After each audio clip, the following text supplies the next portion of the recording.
They say the cursed ones walk when the fog is thick enough to hide the stars. I never believed the old stories, not until I saw her. She stood at the center of the ruined bridge, draped in shadow and silence, framed by a curling mist like a painting half burned. I should have turned around. The road behind me was broken, soaked with rain and regret, but safer than what lay ahead.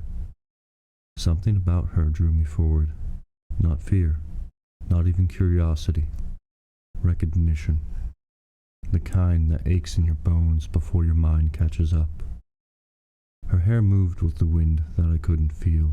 Her gown, black and crimson, shimmered as though woven from ash. And her eyes, they weren't the kind that you forget, even if someone tried to make you. She didn't speak, not at first, but her voice came anyway, quiet, low, echoing behind my eyes like the last words of a dream. Kale, my name, spoken like she said it 1,000 times before, like it once belonged to her more than me. I stepped back. She took one step forward. Not a threat, something far worse, familiarity. I gripped the hilt of my sword, but I didn't draw it. Something in me said, don't. The voice that speaks when a storm remembers you.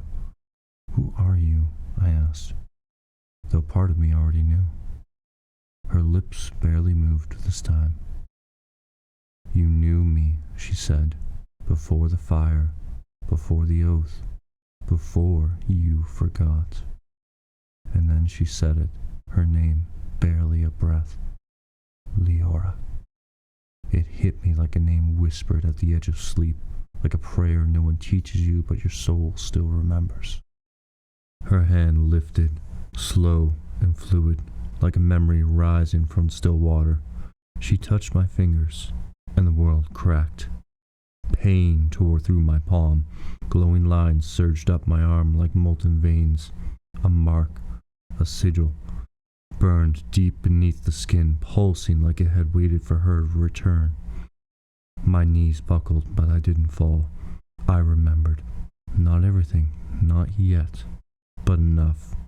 You're bound to me, she whispered. We made a vow, Kale, beneath the temple of light.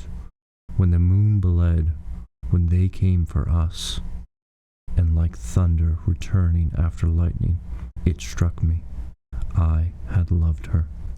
She had been the Moon Temple's youngest oracle, chosen by starlight, blessed by silence. And I, a knight of the crown, assigned to guard her during the winter solstice rites, a blade in shining armor, proud and naive. I thought I understood loyalty, and then I met her. Leora had a way of making the sacred feel simple, of laughing during ritual, of asking questions no priestess dared. She showed me hidden places, the secret glade behind the temple, the cracked tablet under the third altar. I brought her stories from the battlefields. She painted moonflowers on my armor when no one was looking. And under falling leaves, we kissed, in a grove lit only by starlight. Love, they said, was forbidden, not by law, but by prophecy. A union of the sword and the moon would tear the balance, the high priest warned. One would burn, one would break. The world would forget them both. But we didn't believe in prophecy, only in each other. When they found us in the sacred grove, they didn't shout, they whispered. Whispers are worse than swords. The temple elders called it corruption. The crown called it treason. But in truth, it was fear. They feared Leora's power, and what it became when love entered her visions. They feared I would follow her more than I'd follow a king. So they conspired. A ritual older than the moon, not to kill, but to silence. They split our souls, mine cast back into the wicked world, hers bound to the place between, a ghost of flame and fog. They erased her name from the temple records, burned the stones we carved our promise into, and then they took my memories. left me alive, but empty. But love, real love, is stubborn. It burns through silence, finds its way back, even through the fog. Back on the bridge, the mist thickened, and I remembered it all. The night she was taken, my screams as the ritual burned her body to ash. Her last words, "Don't let them take us." But I had let them. I'd fallen. I'd forgotten. "You weren't weak," Liara said, stepping closer now, voice in my mind and bones. "You were just human." Her fingers brushed my cheek. I didn't pull away. "You still are," she whispered, and I loved that part of you most. My chest ached, not from pain, from fullness, memory, regret, and love rekindled in the ruins. The bridge trembled beneath our feet. The stones cracked.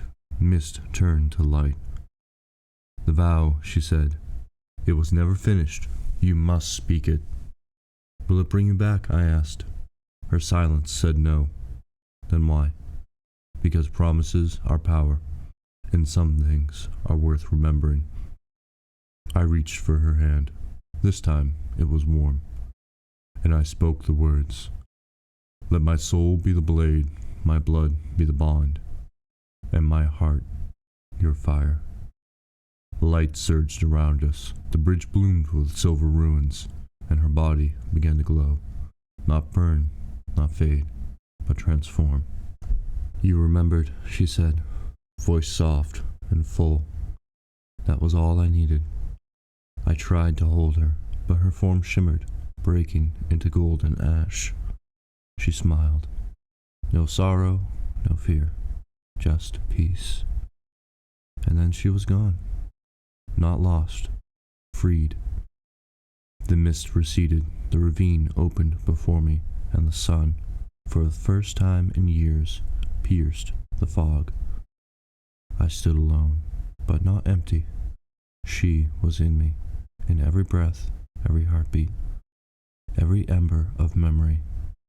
Some loves are not meant to last, but they are meant to burn, and I burn. This was the story of Kale and Liara, a love forbidden by prophecy, but torn apart by fear, but remembered in fire and ash. And now the final kiss has been placed, or the final scar.